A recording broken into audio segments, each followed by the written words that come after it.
Arestado ang 3 sa 6 na lalaking gumahasa umano sa isang dalagita sa Tondo, Maynila. Ang isa sa kanila, handa raw pakasalan ng biktima para daw hindi siya makulong. Makibalita tayo kay Von Aquino.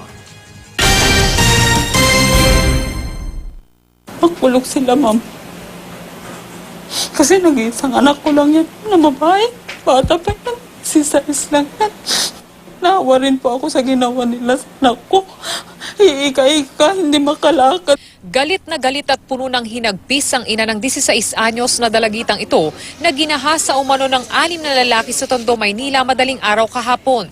Kwento ng biktima, inaya siya ng kanyang kaibigan na si Paul Cedric Diwa na mag-inuman sa kanilang bahay.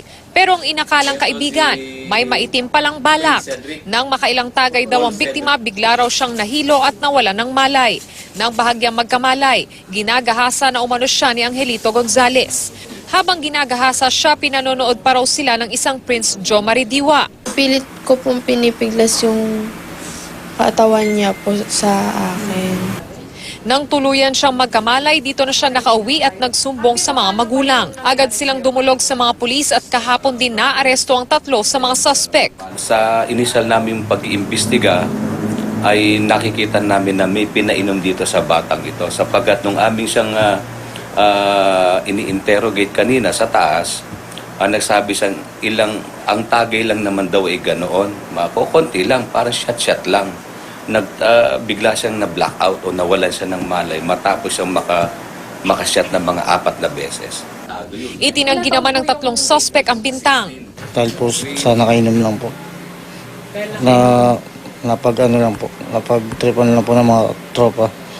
So, pinagplanuhan niya talaga? Hindi po. Parang wala lang sa kanya na, sige lang, parang ganun lang po. So sinasabi mo hindi mo siya ni-rape? Hindi po. Hindi po namin siya ni-rape. Nag-computer po muna ako saglit doon dahil naantay ko pong mahimasmasan siya, saka ko po siya papauwiin. Nasa ano po ako noon, nasa kama po, nasa higaan po ako. Tapos sila po, hindi ko po alam kung sino yung mga pumapasok.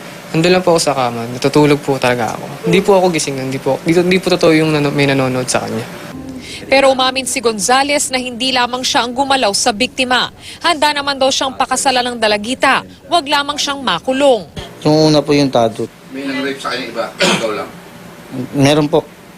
Pero hindi ko po alam na nirape po talaga siya kasi ayun lang po ang pagkakalam ko. Kasi pagkalabas ko po, may pumasok po na 2 lalaki.